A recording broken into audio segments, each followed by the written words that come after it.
All right, happy October, Evolution family. This month we are focusing on college bowling, which is a fun topic. And you're either there right now, researching it, or you will be in the coming years. So here's some great info this month in our whole program. I am going to chat. I have 6 questions important for kids and parents with one of the best college coaches. She coaches at North Carolina A&T. She is also my very best friend. So this will be a fun conversation. Kim Kearney, she is a USBC and PWBA Hall of Famer, and she'll probably end up in some college bowling Hall of Fame too. So let's bring her in and chat with her. We got some fun questions. Kimberly? Hey, hi everybody. Thanks for having me. So yeah, thank you for being here and sharing your love of college bowling, which started a long time ago. We know you had a great college career at San Jose State in California, and now you are coaching at North Carolina A&T in Greensboro, and you're having a lot of fun, right? But I am. It's a lot of work, but it is absolutely the best job I could ever have. How many years? Now you coached at Delaware State, and you also coached Team USA. How many years removed from from professional bowling, and now how many years have you been coaching in college? So this is going to be my 7th season here at A&T. I was 2 years at Delaware State, and then in between those times, I was at the ITRC, coaching at the training center, and then assistant coach for Team USA. But lots of years at Team USA coaching, so I'm not even sure I can count how many years it's been, but it's been a lot. It's been so long college coaching, you can't even remember your professional career, which was great. Exactly. So let's go way back to your teenage days and ask you, what was your favorite thing, your fondest memory from your time at San Jose State? I was fortunate enough to bowl with my sister. That was one thing. Sandy was a couple years older than I was, and growing up, a much better player. And so I sort of followed in her footsteps there to San Jose State, and never, ever did I envision having a career in the game of bowling.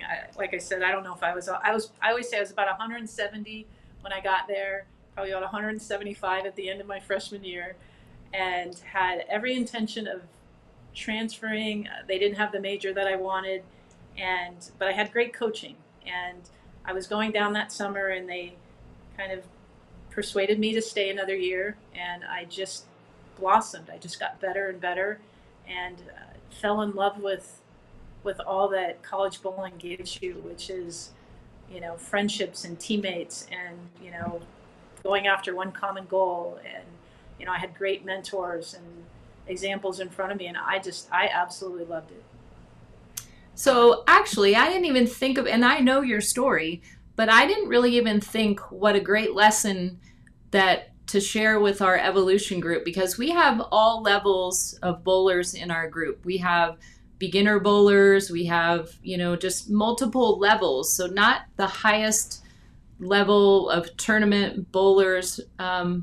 So your story is great, because what you're saying is you weren't a Hall of Famer when you entered college bowling, and you never thought you would have a professional career or even end up coaching in college. So you're like the true, not rags to riches, but like you just went to college to go to college, and you bowled while you were in college, and look where it's taken you. Yeah, it is actually mind-blowing to think about all that I have, all the opportunities that I've had in this game, and how, again, I was, this struggling little kid at Castle Lanes in San Francisco. You won't remember, but you were obviously, we were kind of growing up at the same time, a little bit younger than me, but I was certainly no one that anybody expected to have the career that I've had. Well, I love that, because I think it's inspiring for all kids who might just love bowling and or are improving little by little. College bowling really just excelled you to the next level, and then professional bowling took you to another level, and you just I think it has to be from your hard work, your work ethic and your dedication and your good coaches, and you just did the right things every step of the way. And what a great story. So we could end the interview right now because that was like a perfect story and inspiring as well. But I have a couple more questions, still from college. So is there anything in your life now that you do or use on a regular basis that you learned or developed from your time in college? So when I say that I had great coaching and folks that ran our program, it was a successful program when I got there. They had national championships, both on the men and the women's side, but it was a club program. And so we didn't have a full-time coach. And so you were a little bit self-directed if you wanted to get better, if that makes sense. Like we had, two team practices a week, and otherwise it was a little bit in your hands to, kind of see if you could do all the right things to be better by the end of the week. So I think what I learned there, because I wanted to be successful, I wanted to be an All American, is that I took the time each week to, okay, this is what I'm going to work on. On Tuesday, I'm going to work on 10 pins and 7 pins. It was just so planned out and logical and almost, I don't know how healthy it was, but it absolutely kind of, allowed me to do some forward thinking to see where are my weaknesses, where are my strengths. And I think to this day, because I had a notebook and this is what I'm going to do. These are the days I'm going to work on my mental game. These are the days I'm going to work on staying fit. These are the days that I'm going to, I had a notebook. I was logging kind of, am I eating healthy? And all of those things kind of, I think, propelled me to be successful once I went out on tour. And then, as to this day, like that's kind of how I kind of lead my life. You have to be ready for what's ahead. And, I think about how I plan my practices here. There's a framework of what we do each week and each day in practice. And, it allows me to have some comfort knowing that, things won't fall in my lap and I'm not ready for it. And you're very disciplined. And I think to learn that at such a young age like you did and is probably why you're so successful. So good info. What do you think kids should look for when they're looking at colleges? There's so many options nowadays, and different opportunities that are around. So what do you suggest they look for? So thankfully, there's a lot of opportunities now, more and more each year.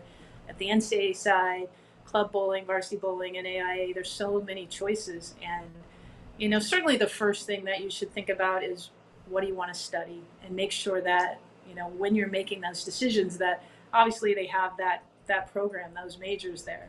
That should be kind of, we're in this all obviously to get a good education. And if bowling can provide a means for you to do that, then, all the better. So that's number one. I think secondly, I've been saying this for years. I think you have to sit down and think about what you want out of this experience. Do you want to win a national championship? Do you want to be an All-American? Do you want to, is it about leaving better so that you're prepared to go out on tour if that's what your goals are? Is it simply, I want to throw every shot of college bowling because I think it's fantastic and I love to watch it and it fires me up? Some of those things that may determine which direction you go. Some people aren't impatient and willing to sit out a year if they go to one of the better programs and they're, a freshman and they may not see the playing time that they're expecting. So those are all the things that you have to, I think, really give some thought to. Of course, foremost, get the education, make sure it is, it's a good school and they have the major and you can go to the career that you're hoping to afterward. Good. I always try to tell kids, everyone, we know all the popular schools that are coached by professional bowlers and their friends want to go here and their friends want to go there, but there's nothing wrong, or do you think there's nothing wrong with like maybe going to a smaller school and, being the top dog at a smaller school, like you said, instead of maybe having to sit out at the bigger schools with more bowlers. Like you can learn just as much at a smaller school with good coaching and participating in the same tournaments as the bigger schools. I mean, so how do you suggest big and small and popular and maybe not so well known schools? Like how would you Yeah, navigate that if you were a kid? it is tricky because, I mean, I like them, and especially at that age, like I would go with the flash. Like I want to, I would want to go to Vanderbilt. I'd want to go to McKendree and Bull for Shannon. Like I get all of that and why that's attractive. Nebraska, all of these places that have history, places where, they have great training facilities and all those things. I really kind of talk to a lot of players about making sure that they go on their visits. Make sure you take your college visits because you'll get there and you'll have a feel for, is this the right place for me? Does it feel like home? On paper, some places always look great, but when you get there, if you come from a smaller high school, going to a big university might be overwhelming to you, Right. or vice versa. If you're not used to being kind of in a smaller town and, only having a couple options and all those things, Right. those are, I think, as much as you wouldn't think that matters, it really does. And then, certainly, like, what is the feel of the program? I think that is, again, a real good determining factor on whether the place is right for you. What is their, um, I guess when you talk to the players, like, what does it feel like there? Does it feel like home? Do you feel like you fit? And that, that's got to matter because you're going to spend a lot of time with these folks, with coaches and teammates. And if it doesn't feel like, if you go there and you don't feel warm and fuzzy and you leave and you have, a little hesitation, then, you should listen to that. Listen to your gut. Right. And that Brandon Bone, who we all know, he was making his college choices, and we kind of thought he was going one direction, and then he chose a different school. And I said, I didn't know that was even in your, thoughts. And he goes, when I went there, I really felt like I was at home. So, I mean, that's a good point that you made. And the college visits, that'll go into our next question, but visiting a college, and actually finding out what it feels like is extremely important. But what other thing would you tell parents about the college bowling experience? It's difficult, I think, road to travel initially. It will feel very overwhelming, because there are so many different, I guess, divisions of college bowling, particularly on the women's side. So getting an understanding of that, making sure, like on visits for us, for example, at an NCAA school, you have to make sure that you go to the NCAA website and make sure that your daughter has signed up for the eligibility center, and that is a kind of a clearinghouse, is what they used to call it. It makes sure that that your daughter has taken all the proper classes in high school, that her amateurism status is intact, so that she can compete at Division One, Division Two program in college bowling. That has to happen before you go on an official visit. We have official and unofficial visits. Official visits, they're allowed 5 official visits. That means that it's paid for by the athletic department, by the program. Unofficial, you can take as many as you like. Um, and I would take as many as you can. Get there, figure it out, watch them on live stream, watch, does their coaching style fit your personality? If you're not comfortable with someone being, kind of fiery and in your face, then that may not be the right place for you. And you're going to cry every week. If you need somebody that's going to be a little more comforting and patient with you, then, those are the things that you have to watch. It may not be enough just to say, well, they win. You've got to find the right place for you. So dive a little deeper into the research then. Don't just look at what's out there, but like actually look at it. Like go there and watch them. And maybe if you're close to watching a tournament, go watch a tournament and look at how the schools interact and how the coaches interact with the kids and stuff like that. That's more to think about. Yeah, I think it really matters. It really does. There's so many different styles of coaching as there are players, right? And you've got to figure out, does that coach have the capability of bending and moving with who you are, or do they have just one style? Um, are you a player that likes structure and you want to know, this is what I'm doing? I want you to tell me where I need to stand and what I need to throw. And like, I don't want a whole lot of this, then there's programs for that. Or vice versa. Do you want to be somewhere where have a say, have a hand in kind of, this is what I see, what do you see? Let's collectively make those decisions. It's there's no right or wrong. It just, you got to make sure, you got to pay attention to what is happening. So I fully recommend getting to an event if you can, where there's lots of programs represented, and watch closely as much as you can. So this is not really a question I gave you in advance, but all the things you just mentioned, how in the world are you one of the greatest coaches with everything you have to deal with? Like, you have kids of all different kinds come to you and you have to take care of them. How hard is that? It's hard, but it is probably the coolest part about what we do. I mean, I have kids from, I have international players here at A&T. I have kids from California to New York, Staten Island to San Francisco. Like, there's so many different personalities. And I think that's what's cool about, I think, what we do here. Coach Eric and I is like, we work really hard to let you be you. We don't try to like fit everybody into one sort of box and one sort of formula. And so I think it makes it a place that, um, I think from the outside, which is what I always hope for, that certainly looks like it's fun. We get better. We want to win more than, as much as anybody. Maybe not more than. I don't know if I should say more than, but we want to win as much as, and that's what's expected of me. I mean, that's my job. That's why I was hired. They want and expect me to win a national championship here. Right. And we get closer every year, but at the same time, like, if it is, because we're going to ask a lot, and if it's not fun, if you don't feel like you're getting better, and in the meanwhile you're with people that you love and you want to do it for, then it's not the right place for you. I love it. Um, yeah, I so admire what you guys do in college and coaching the kids and stuff. And I know that they admire you and they're lucky to have you as a coach. Um, Student athletes, probably a lot of them have aspirations to become professional bowlers, especially when they have role models and coaches like you and Josie and Julia and Shannon and, all the great college coaches who are very successful on tour and in the Hall of Fame like you. But what other opportunities do you think that college bowling can provide the student athletes to stay in the bowling industry if they're not, maybe if they don't go on to be a professional? I think the first thing that comes to mind for me is, we're an engineering school. We're strong in STEM. And so um, at least every other year, I hear from bowling manufacturers, like, hey, do you have any graduating engineers that are interested? Like, they want them to have some bowling background if they can.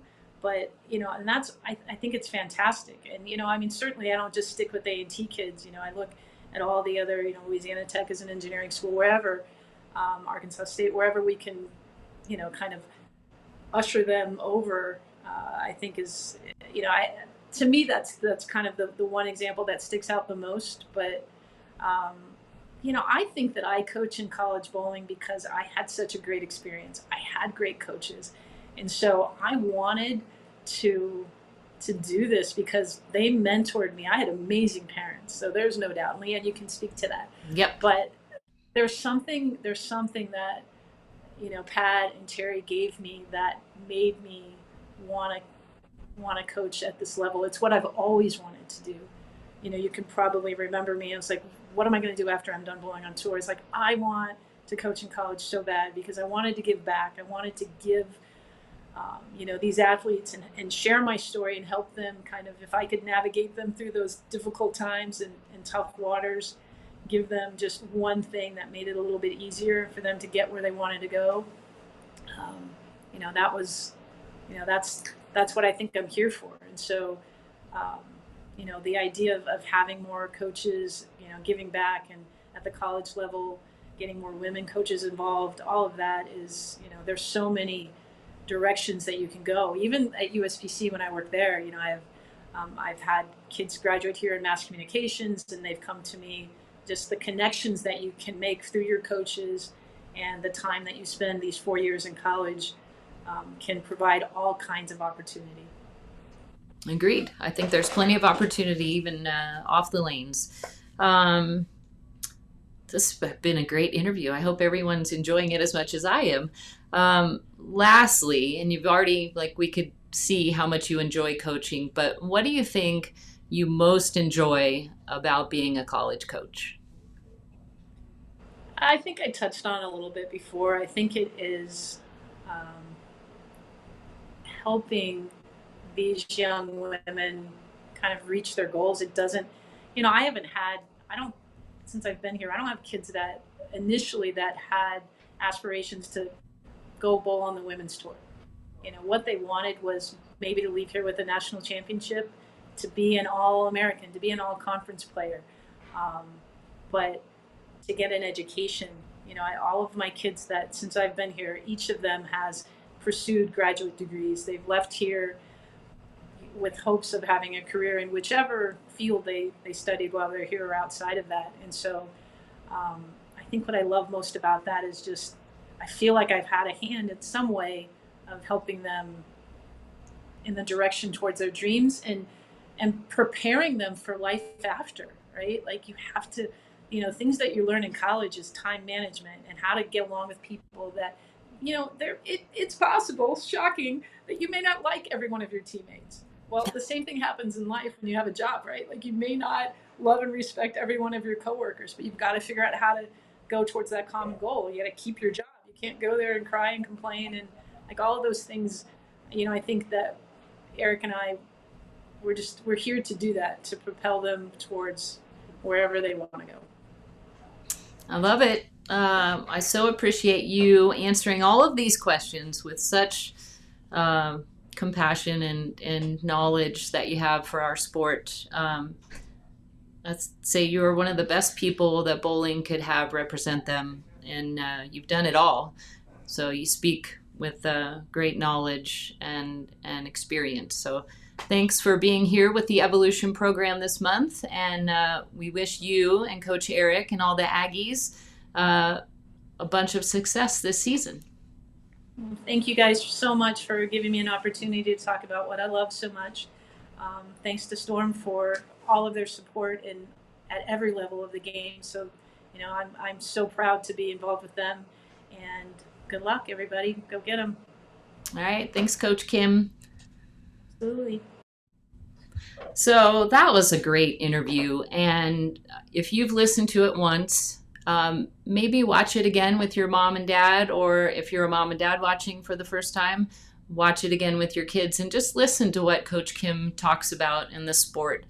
She's had the most experience on every level, and she knows what she's talking about and the experience that she's had on every level in bowling, and she continues to give back to our sport through her coaching at North Carolina A&T, and she really would help anyone. So if you're looking for a college, definitely, if you're a girl, check out North Carolina A&T, and then we're going to have some links to some good collegiate info for other opportunities and all the opportunities in college bowling.